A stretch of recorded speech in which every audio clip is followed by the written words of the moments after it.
Welcome to the You Were Designed for Greatness podcast. Each week we will bring you inspiring tips, stories, and ideas to help you be all that you can be, discovering your greatness. Featuring Donna Tashton. Donna is a transformational life and health coach, a highly sought-after public speaker, and the founder of Vibrant Living. She has helped hundreds find a better life, free of stress and living the greatness they were truly designed for. And now, your host, Donna Tashton.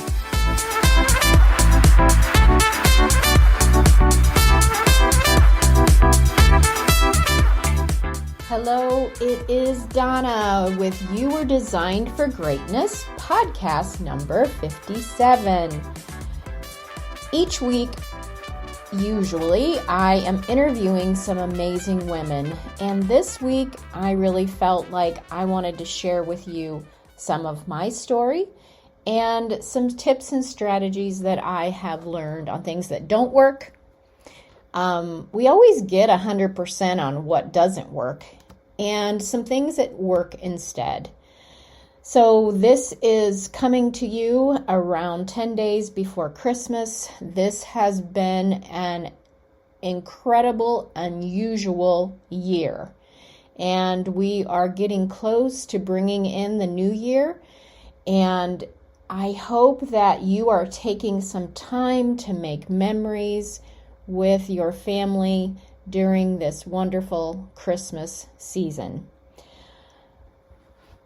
One of my most difficult moments in my life happened when I was around the age of 15. Well, I was 15.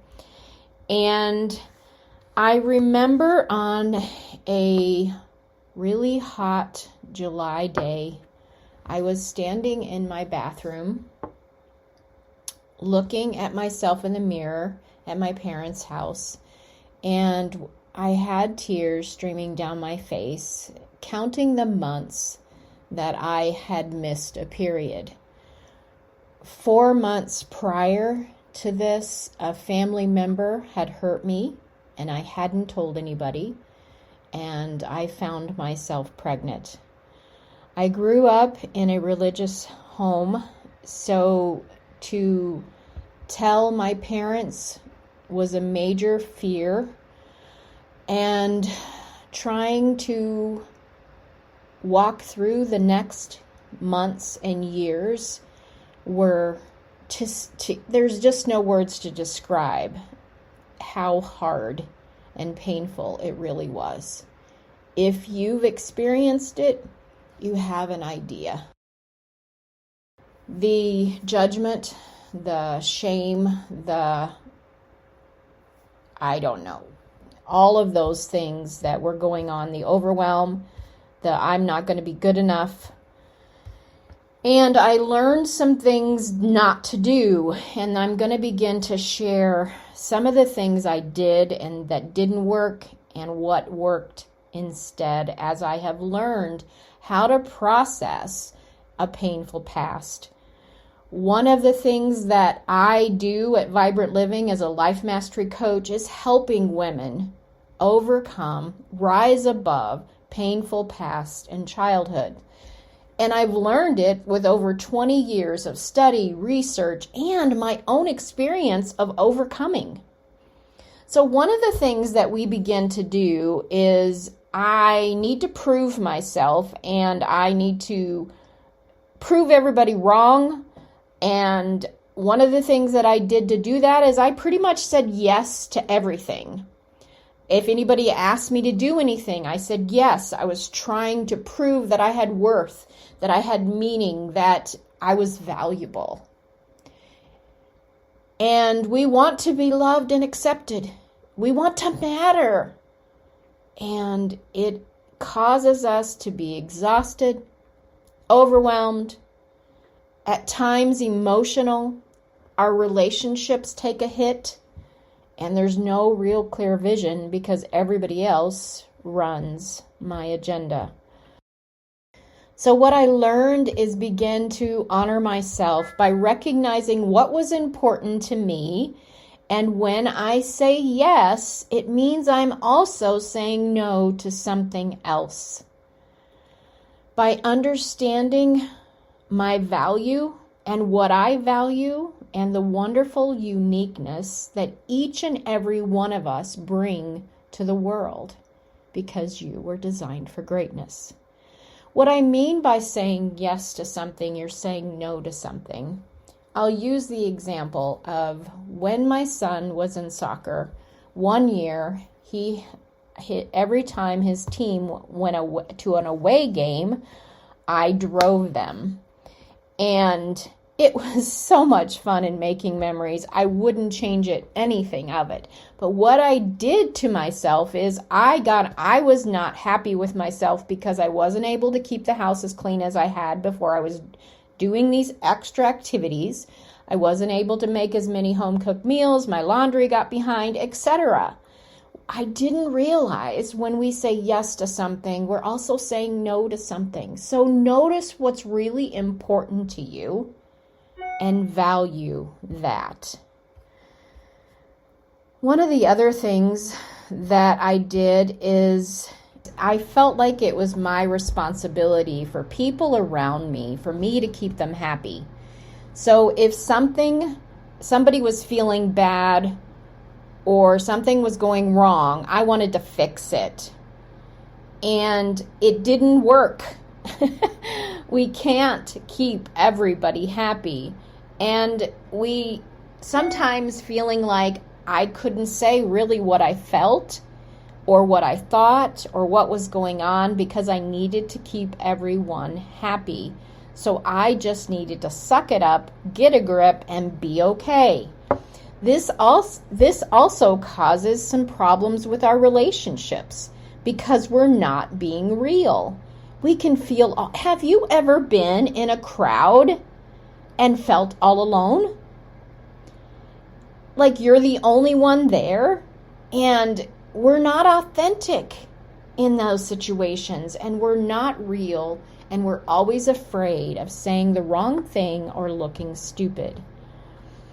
What I've learned is I need to be unapologetically me, surrounded with love, of course, and learn to become more confident, release my fears, and choose to be bold and real. Another thing I did is I didn't really trust anyone. I felt like I was living in a shell, and whenever something painful would happen, I would retreat into this place inside of me, living in fear of doing the wrong thing, saying the wrong thing, and trying again to keep people happy. What I learned is as I began to trust myself and believe in myself and gain in confidence, I could find my voice and know that it matters. And again, discovering that I was designed unique, special, precious, and for greatness. The main thing that I think that I did the most was always saying I was okay. I'm okay. I'm fine. If you ever asked me, everything was fine, even though really I wasn't, because I knew this pain. In fact, that was normal, and change felt uncomfortable. And the other thing is, if I say what I feel, they might not love or accept me. If I let the feelings out, what if I start to cry and can never stop? Or what if I get so angry? It's not okay for women to be angry. And when we compress our feelings, they don't just go away. They cause health problems. It can be depression. It can be anxiety. It can be hopelessness. And this feeling that nothing will really ever change. Take a deep breath with me. But I learned through this, I've developed this program called Your Confident Life to help women work through these things. It doesn't take a long time, and we can keep your journey completely private. to begin to live authentically. You feel lighter. You can let go of the past. You can have great, deep, lasting relationships. But it's important to take steps and get support.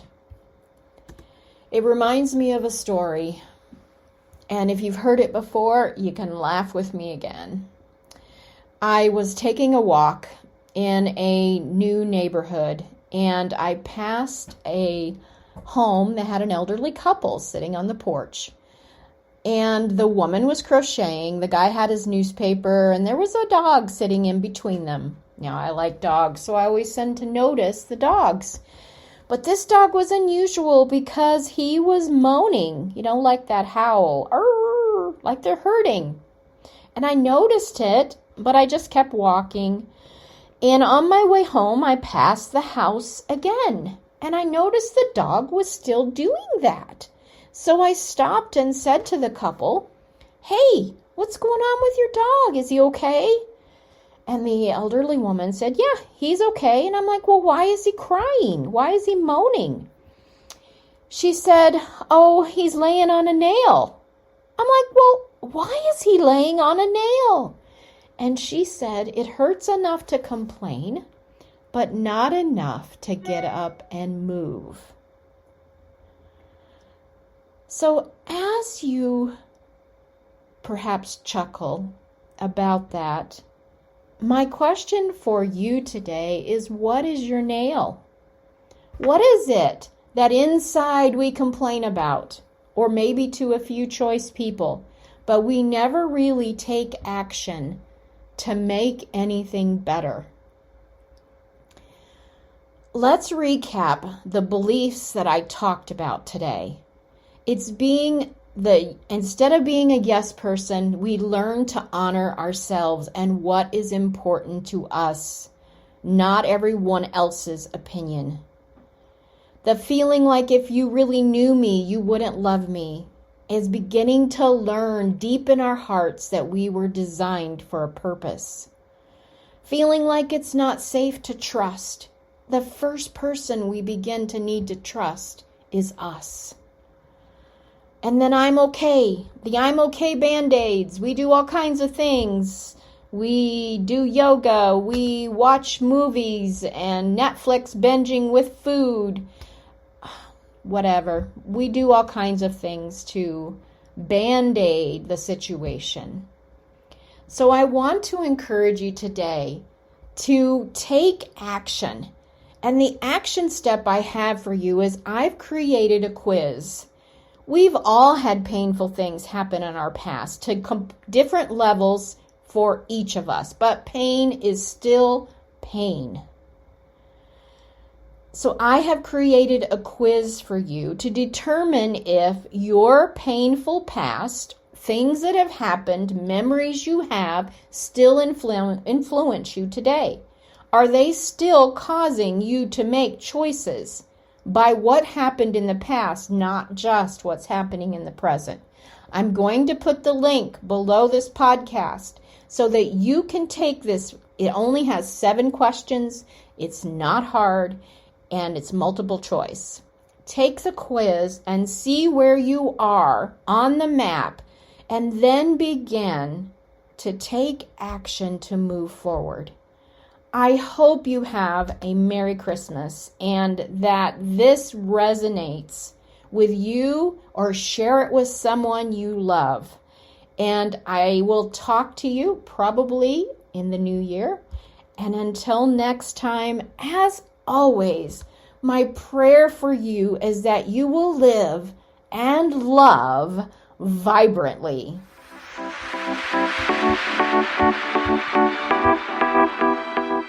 Thank you for joining us on this powerful episode of the You Were Designed for Greatness podcast. Please share this with others who might enjoy it. For more info on Donna Tashton or to contact her, visit iVibrantLiving.com.